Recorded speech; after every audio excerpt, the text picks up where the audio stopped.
Hello everyone, Pally here. Welcome back to Heroes of the Storm. Welcome back to the Deep Dive series where I'm going through all of the characters in the Nexus and showing you all the different ways to play them. This is our second look at Varian. In our first episode, we went with Smash, one of my favorite builds in the whole game, but today we are going to be messing around with Taunt. This is the most popular way of playing Varian these days.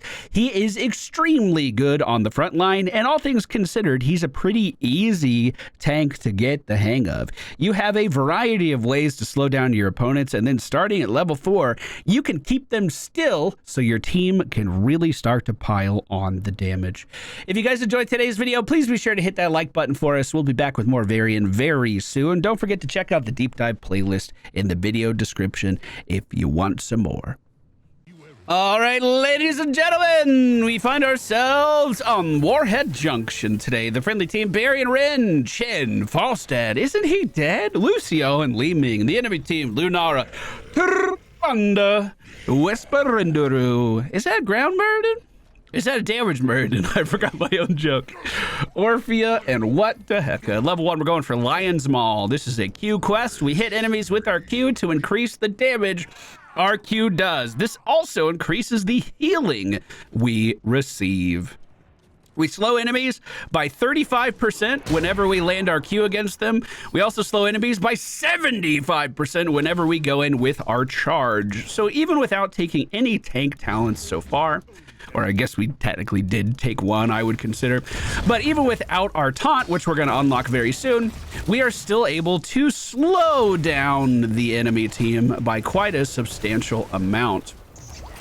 What the heck for the enemy team is in the 5 stack down here doing a whole lot of nothing, which means we're getting uncontested XP up top, at least until that tongue's back off cooldown, which I feel it's going to be pretty soon, just based off his positioning. Luckily for us, he's no Maddie. He can't land that tongue to save his life, and we're just going to keep dancing around it while Chen is getting that uncontested XP. Our W ability is a charge for a parry, We have 2 charges of it for the time being, although that will start to change soon. Dahaka taken down. We're going to step up to Murden and make sure he doesn't sneak in any extra damage here as well. Trying to be an imposing presence on Orphea can get you killed, but we were able to hold the front line for just barely long enough, and now Lucio's healing us right back up. As the minion wave approaches, preferably I'd like to land my Q on it when all of the minions are in a straight line. That would give me a lot of healing. So Ground Burden just used his big boy jump to get into combat. That usually is pretty scary, but he is still able to move in with confidence. Like I am about to move in with confidence. Yes! Dodge the tongue. It wasn't on me. Okay, we're good. Dahaka can't AoE for another moment. Orphea's AoE does miss us. I have a charge in 2 seconds, and I'm looking at Orphea with it. Never mind, Orphea's dead. Turanda Whisperinduru. You fucked up. She's slowed. Is it slowed enough? Li Ming just barely, taken down by the towers and not connecting with that damage. That was very, very, very close. So far, we've landed 7 Qs against our enemies. That means we have 49 damage added on to our Q. Level 4 is here, and we're going to grab Taunt, allowing me to hold an enemy in position for like a second and a half or something. 1.25 seconds. So just like this. Come on back. It stops them from casting abilities. It stops them from being able to retreat. If we see someone who is out of position, that is one of the best ways of continuing to keep them there.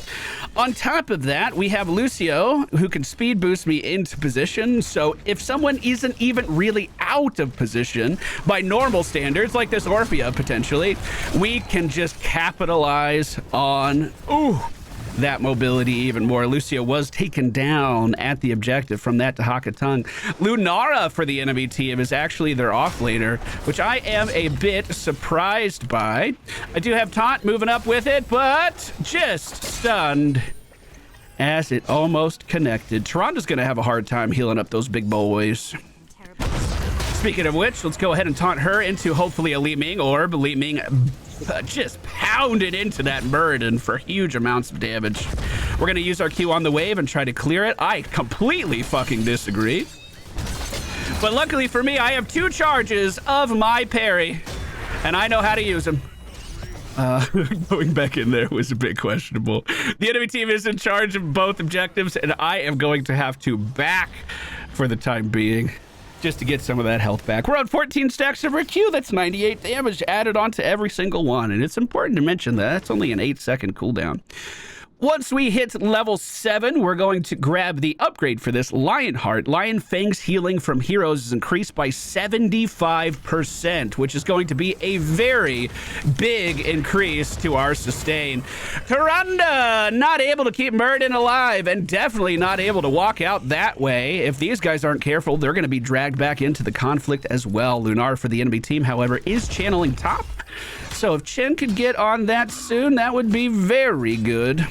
We can go help for sure, especially because it's going to be a quick second before the enemy team respawns. We're going to take Lionheart like we mentioned. Actually, let's wait right here because they're going to be returning pretty quick. Chen is in charge of that objective right now.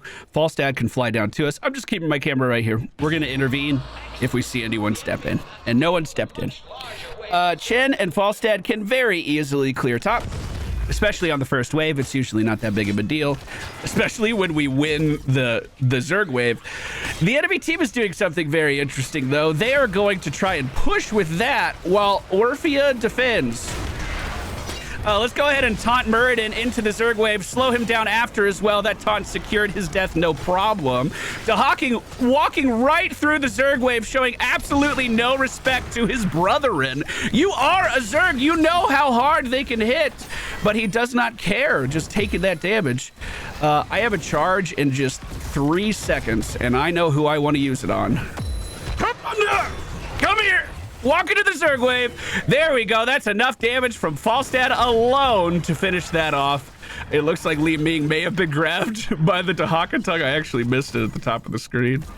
I would love to grab that regen glow, but I don't think it's quite worth it. Let's go ahead and fall back.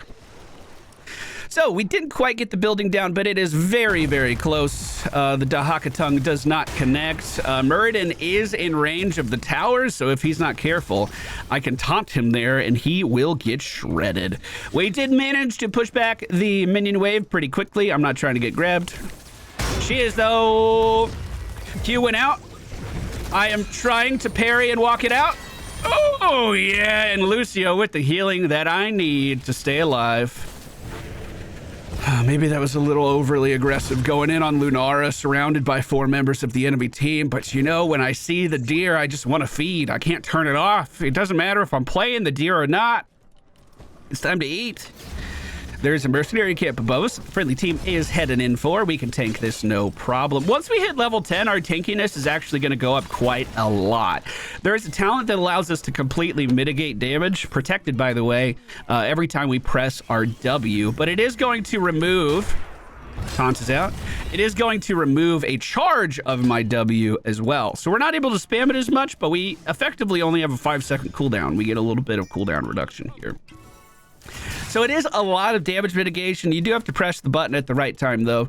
I'm just going to stay down here and eat the wave while our friendly team is venturing off. Just see if I can get some spare skill shots in. We only need 2 more to finish our quest, then we're not scaling anymore with our Q. And it won't be that hard to finish that off. Friendly team rotating in on a mercenary camp being taken. Oh, I gotta go. I gotta go to that. I gotta go. Excuse me. Oh, God. On the way! Sorry, I got dismounted. I'm coming. I like what's happening here. We're going to slow the Orphea down, taunt the Dahaka to make him stand still, and we can unload some serious damage into him. My Q is out and misses Muradin and Dahaka, unfortunately, and it looks like the enemy team was pushed back. Ooh, this is good. This is ballsy play. Tyrande does know about it. They can scout this out pretty easy with those Lunara Wisps as well if they wanted to. Chen Barrel is also still on cooldown for 10 more seconds. Tyrande scouted this out. That one seemed like it was closer than the one before. I'm going to walk towards them. Yeah. Get out of here. Get out of here. Get out of here. Let's grab objective because they're not on it. That's going to head up top. I think we push with that. I'm not going to Hogwarts. I saw that one covered on the minimap. There's a reason we pay the subscription, boys. There's a reason we pay it. All right, bottom has been killed. Let's see if we can help out up top. With that boss moving in, they're going to have to divide their attention between defending against this or trying to get the objective. As of right now, everyone's going in on Chen, and I am coming in from a risky spot. We are going to taunt Murden, so he can't go in on our DPS. At least that was the plan. The taunt actually didn't go off. I'm not sure why. Genuinely not sure why. That was weird. Maybe I was CC'd when I was spamming it. I'm not sure. Either way, we do lose our Li Ming. The enemy team is in charge of the top objective. They're rotating down kind of slowly, and it's the ballsy rotation. So if they're leaving, I'm just going to retake this. I don't care if they leave. They can leave as much as they want, dude. I do see what's happening to Orphea, and I want to help out. Tyranda's coming towards me. Slow does hit both of them. Taunt on Tyranda, so she can't heal, and that was successful. Now we're just going to make sure we keep up the damage on her as long as we can. Q out onto Deerfeed. She is being pushed into the corner by the barrel. I have Taunt again in just a moment. Don't even need it for Murden. Let's move up. We are going to take, I think, Heroic Strike in this game. Or excuse me, Mortal Strike in this game. We're not going to need Shattering Throw. Taunt is out, Taunt is out, Taunt is out. Beautiful! We're not going to need Shattering Throw. They don't have any shields that we need to break, and I am not going to be the one responsible for dealing percentage damage in this game. So that charge one is not for me either. I have Taunt, and I'm going to use it. Protected, by the way. Slowed. He's taunted. He's taunted. He's taunted. Is it good enough? I have another Q in 1 second. Oh god, I think I made my team feed. That's on me. There's my slow. We'll get a little bit of healing back, and then Lucio can just speed boost us right out of this. They were not able to contest their objective again. The friendly team with a 3-level lead will hold on to it a bit longer. I'm looking at this down below. I want to make sure Air Murden can get out of there, but it doesn't look like Air Murden can. So I will be the one defending this. Oh, what a big Zerg. Wow. Oh my goodness. You know, when the whole Zerg wave is here, you don't really appreciate all the bits and bobs attached to the Ultralisk, huh? They were like experimenting on these things. This is like some mind control shit, I bet. As you can see, if we catch the minion wave in a straight line, we can use our Q as a wonderful heal. It's 61 damage, or 61 health right now for every single minion that we hit, and there's 7 minions in the wave, so it's a lot of sustain. It's also, because of our level 1 quest, my main way of clearing the wave right now, too, because we're not a damage-dealing variation of Varian. We gotta work with what we got, and our Q is what we got. The enemy team pushed back, about to get their talent to be on the same tier as us. We are pinging some camps over on the right side, and it looks like we're moving in on them. Ground Murden jumping away is slowed by my Q, and I taunted Dahaka, hopefully before he could heal. The heal is still going off. The barrel from Chen pushing around the enemy team into the corners of the room. I have Tyranda slowed, but do we have enough damage to finish her off? When she walks back towards me, I certainly do. We are going to taunt Dahaka so he can't do anything, and I'm just going to eat as much of that tower damage as we can with that nice protected by the way. We have a minion wave already pushing, so I'm going to join that. Try to heal off of this minion wave and try to get this regen globe just so I'm a little bit healthier if this enemy team does rally. They are going to be respawning starting right now, and Dahaka will be joining them in 7 seconds. Taunt under the tower onto their tank. I don't know if we can kill him. We are going to get the banner of Ironforge and throw it down right now. This is going to give all of my allies 20 armor. So only one enemy is getting armor from the tower protecting them. However, all of us pushing are getting protected at least a little bit. Tyranda out of position. I went for the taunt, was not needed, and now we don't have the cooldown to push in here now. Dahaka out of position, and it looks like we're going to be taking down the enemy team's core. I have taunt again in 3 if we want to run it down on her. I'm down. Let's do it. She's slowed. Protected, by the way. Just go ahead and immune all of her bursts. And it looks like, boys, that's going to be GG. Taunt Varian is the most popular way of playing him. It just doesn't call out to me like Smash does, you know what I mean? It just doesn't call out to me like that. MVP. I made the board! Oh my god! It actually happened. Sounds to it for in today's video. Lion's Maul into Taunt, Lionheart into Shield Wall. Anything at level 13 is good, and you really should be picking your level 13 talent based on the matchup at hand. I went for the Banner of Ironforge. Chat has a good point. If I wanted more healing, we could take the Spell Power banner here, but this is so much protection for our team. And then keep in mind that this is a defensive banner. If we were to take our level 20 upgrade, here are the stats for the game. If we were to take our level 20 upgrade, keep in mind that this is also another layer of defense stacked onto that too. So we're kind of doubling down on the tankiness of Varian. That's going to do it for today's video. Thank you all so much for watching. If you want to see more of our deep dive, there's a playlist in the video description where you can learn how to play all kinds of characters across the Nexus. Hit that like button on the way out, and I'll see you guys again soon.